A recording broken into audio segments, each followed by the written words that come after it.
Hello, what's up everybody? My name is Mike Brown, aka Review King MB, and I have to do a spoiler review for Avengers Endgame. Yes, Tony Stark dies! Man, I've been dying to say that out loud ever since I saw the movie because they did it. They actually did it. They gave him the heroes, and Captain America is old, so he's probably gonna die very soon. And Black Widow dies. I just wanted to throw out the biggest spoilers right off the bat because, man, this movie, some people will say, oh, they brought back the dusted characters, so there was no point to Infinity War. It lost its impact. It's not as big as everyone says. Well, they went for it in this movie. They killed off some major players. They made some big changes to the universe, and this universe won't be the same again. Sure, it will continue. Sure, we will get a Spider-Man movie. I'm sure we'll get Black Panther 2, Doctor Strange 2, and another Avengers movie at some point, but the world, the universe is very different. The movie starts off with you see Hawkeye's family being dusted, which was something because I was racking my brain before I saw the movie thinking, how is this going to start? Are we going to pick off right from where Infinity War left off and you're going to see the people in Wakanda, or you're going to see Stark, you're going to see this person, that person? No, we started off with Hawkeye and his whole family being dusted around him, and that was emotional. And Hawkeye always gets the rap for being the character that nobody cares about, but clearly we cared about him in that moment. Him losing his family like that, we all felt for him in the theater for sure. And then you see Captain Marvel save Tony Stark, which was great because I was wondering, how is Stark going to get saved? I didn't think he would die up in space like that. That would be sort of anticlimactic. So Captain Marvel, just the way how she arrived with the glowing light, so good. And apparently she's been with the Avengers for a little bit. We saw her introduction to them in the post-credit scene of Captain Marvel. I didn't know if we were going to actually see more of that moment or see that moment in the film, but no, that's already happened. We're past that. She went up there, she saved him, she brought him back, and you see the reunion of Stark and Rogers, which is something that I've been anticipating. Stark was very resentful for Rogers for not being there for him for the whole events, bringing up Age of Ultron, where Stark wanted to protect the world with his robots and everyone was against it. And so it makes you look at Stark and say, maybe he was right, even though Ultron went homicidal. Maybe he did at least where his intentions were. He had a point. And then they decide to kill Thanos. I like how Captain Marvel, her first thought is, I'm going to find Thanos and kill him. Nebula tells them where he is, and when they show up there and you see him on this planet, basically a farmer, he's near death because half of himself is blown to bits, and he seems content though. And when they find him, they attack him. He's not fighting back. He knows he's won. He knows there's no point. And then Thor just chops his head off. Holy crap! They kill Thanos just like that. But you know that it's for nothing, it's for naught, because they did not win. It does not matter. We jump ahead 5 years later, and I'd heard that there might be a time jump, and I even heard the number 5. But in my head I thought, are they really going to do that? Are they really going to jump ahead 5 years? Because that's a long time. And then it pops up on the screen, and I went, wow, they did it. And so you see what's left of the world, how deserted some of the major cities are. Cap in that meeting of people just talking about life and how difficult it is. Even one of the Russo brothers was in that scene talking about him going on a date, and just I love that. I love seeing like we got to spend time in a post Infinity War, a post Snap, a post Dusted, and what that's like for these characters to be in and live through. Then Ant-Man shows up from the quantum realm, and I love that Scott Lang, Paul Rudd, is the savior. He has the answers to everything. Him realizing that the quantum realm could help him time travel, and I like how they kind of poke fun at the idea of time travel because that's always the answer, right? And they even reference all the time travel movies, Terminator, Back to the Future. It was great, funny stuff, hilarious. And then we see them go back to the events of the Avengers, the first Avengers movies, and when those set photos of Ant-Man and everyone on that set, so it had us suspect that maybe they would time travel. I got nervous because yes, time travel, sure, fine, but I didn't want them to retcon a bunch of stuff in the universe. I didn't want them to pull an X-Men Days of Future Past, because that universe, that franchise, the X-Men, they needed a reset. They needed a few of their movies to be wiped from existence. The Marvel Cinematic Universe does not need that. Sure, some people are going to say this movie, that movie in the bunch isn't that great, but overall, this universe has been great. So I didn't want them to destroy continuity. I didn't want them to mess stuff up. And they did time travel without impacting anything major. And they explained that the whole mission was to get the Infinity Stones, and then they would bring them back so that nothing would be changed. And it's like, okay, fine. We got Cap in an attempt to try to get the Tesseract from the Hydra fake SHIELD agents. He says Hail Hydra to them, which was insane because it's almost like they were making fun of that comic book where they had Cap say Hail Hydra, but it was for real in that book, and everyone hated it. Everyone lost their mind over the idea of Cap saying it. So them toying with that, playing with that, having Chris Evans do that was great. I loved it. And then you see Cap fight Cap, Rogers fight Rogers. 2012 Captain America versus 2019 Captain America, and that was something to watch. Just seeing that go down, something that I never thought I wanted to see until they gave it to us. And seeing past characters like the Ancient One, somebody who I thought was fine in Doctor Strange, but when they brought her back, Tilda Swinton, I thought, wow, this is cool. Cool to see a former past character. Natalie Portman, Jane Foster, they show her for like a second. I don't know if that's like old stock footage, because I can't imagine that they brought Natalie Portman back just to have a scene of her getting up from bed and walking away, not saying anything, and then that's it. Like, they didn't even show Rocket get the ether, whatever that is, from her blood. And Thor's mom, there was a great moment with Thor got to talk to his mom in the past. He was going to warn her that she was going to die, but she didn't want to know about it. And Chris Hemsworth as Thor, him with the fat suit and him just completely losing himself, the long hairs back and the beard, was very amusing. It was, but also by the time later on where he does get the armor back and the hammer back, he looks like comic book Thor. I mean, minus being fatter, but still the beard and just in the lightning, it looked great to see Thor as a badass just like that. And Nebula, I want to mention Nebula because she was always a character. She was in Guardians 1, Guardians 2, and then in Infinity War, and I liked her, but I know that she didn't get a whole lot of in-depth character stuff to do. This movie she does. She gets so much. You feel bad for her because of what Thanos put her through, and you see her want to become better, seeing her future self interact with her past self being so loyal to Thanos, wanting to change, but she knows that he won't let her. Like, that was sad, that one moment before future Nebula had to kill her past self. And then Black Widow dies. So the scene with her and Hawkeye where one has to sacrifice himself for the Soul Stone, you knew it was coming. I didn't know how they were going to play it. It did look like Hawkeye was going to be the one to go, and everyone would always joke about, oh yeah, Hawkeye's going to die. So, and I like how they went back and forth with her stopping him stopping her, because you truly didn't know which was going to go, and then she finally went. She fell and she died, and I was wondering, is there any way that the stones could bring her back? Is there any way that they can go back in time and bring back a past Black Widow and bring her to the future? But I don't really think that works. Or does it work? I don't know. Time travel, folks. So many questions.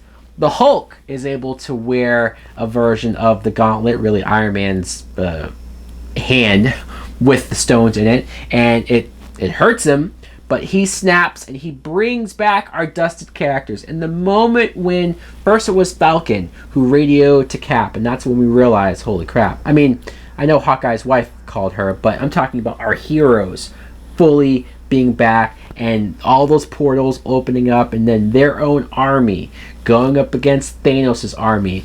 Man, you can't get more epic than this. This was some of the craziest superhero fighting, superhero battles. I know people talk up Lord of the Rings and the Hobbits and all of those type of epic, stuff, and I know that people love that. I watched Lord of the Rings, they're fine, but this is my Lord of the Rings. This was me geeking out in the theater, cheering, hooting, hollering. I can't get over how epic this was, how incredible this was, how much we were satisfied. The Russos, Marvel, Kevin Feige, our Lord and Savior, we are so pampered and spoiled by you fine gentlemen. Thank you so much for giving me something that I will always remember, I will never forget.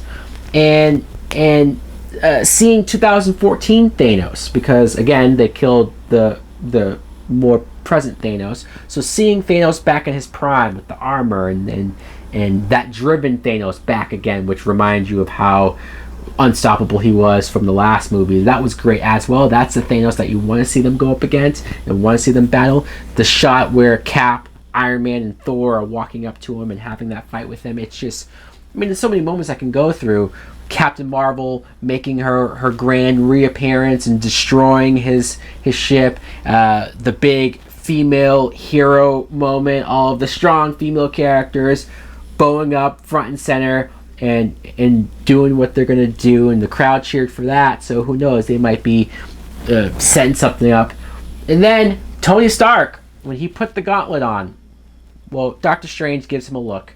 There's even a moment where Doctor Strange says, hey, if I tell you what will happen, it won't happen, because if I tell you that you're going to die, then you might not do it. But then there's a moment where he looks at him and he tells him the one thing, the one way that we win. So I think Stark figured it out by then. And I knew it. I knew he was going to go. He takes the gauntlet. He says, I am Iron Man. Snaps his fingers, and it dusts all of Thanos' army, including Thanos. I like how they let it wait. They showed everyone around him, all of the aliens, all of the creatures dusting, and you knew it was coming, but they lingered long enough to where, and he sat down, he didn't say anything, he didn't admit defeat, he just looked defeated, because he knew that he was outbested. He knew that, hey, these guys, even though I beat them first, they came back and they gave it to me. And then Thanos dusted, and it was satisfying to finally see a guy that looked unbeatable and unstoppable get defeated. And then that's how you knew that Stark was gone. It destroyed him. His death scene was very sad. I was starting to get emotional, but I didn't cry until I heard his voiceover later on when they were showing the montage of all these characters, and then you heard Stark talk, and that's when it got me, because you knew that would be the last time you would hear his voice. You knew that would be the last time where his character would be so important to this. I love that they gave that to Stark. I love that Stark was the one. He was the beginning of all of this. His movie, 2008, Iron Man, was the beginning of this universe. So it would make sense that it would end with him, the hero's journey. He has a daughter.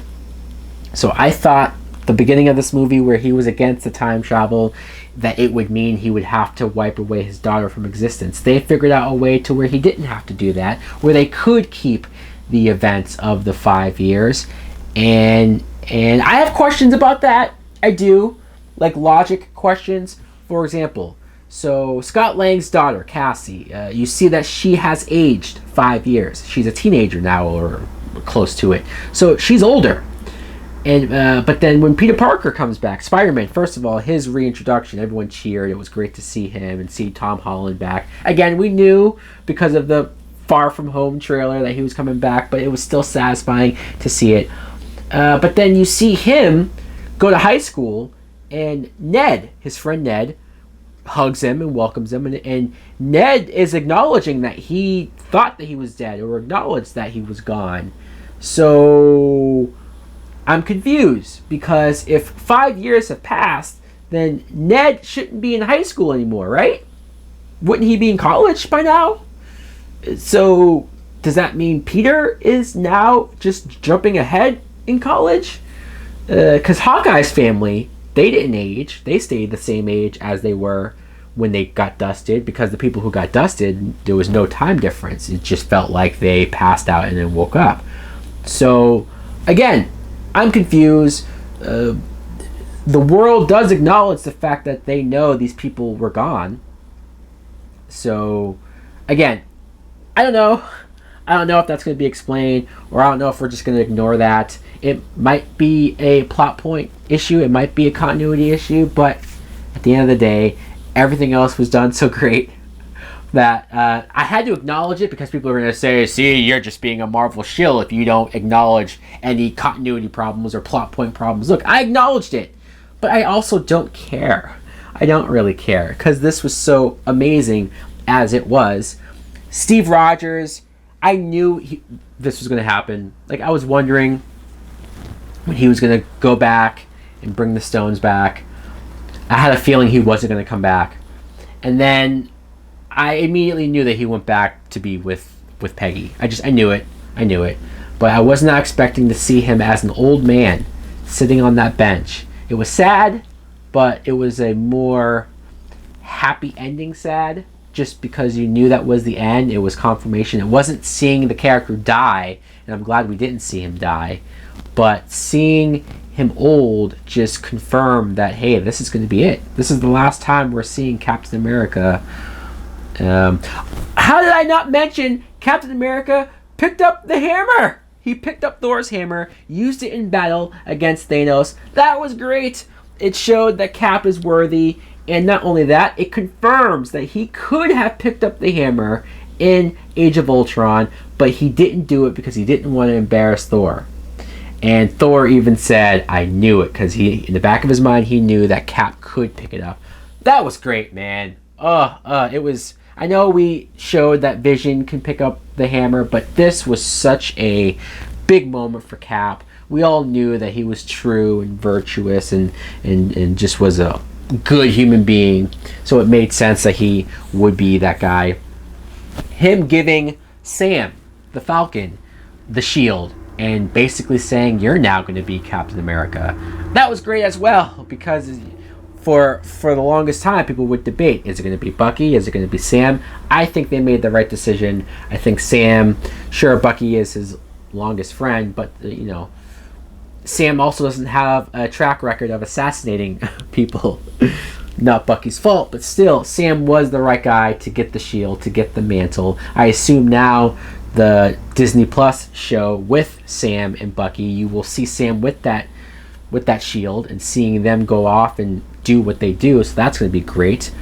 And again, it was sad to see Steve Rogers older, but it was satisfying to see him with that ring, to know that he lived a happy life. You could tell that he was happy. The last shot is him with Peggy dancing. They finally got that dance. I mean, this couldn't be more poetic if you tried. Come on, people, tell me that this isn't one of the greatest franchises. No, the greatest cinematic franchises ever. Tell me another one.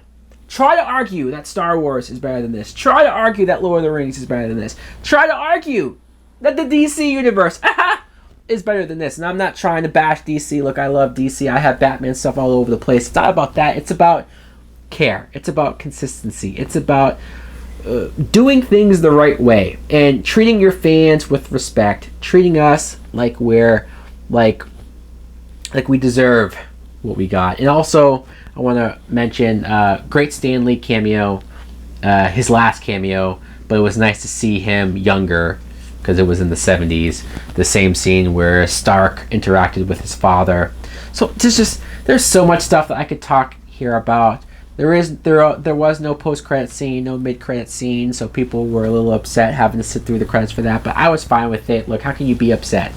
This was such a bookmark. This was such a big final chapter, even though I'm sure we'll get many more to come. So guys, that's my spoiler talk. Yes, I probably went longer than I thought, but I had to. I didn't care how long this went on for.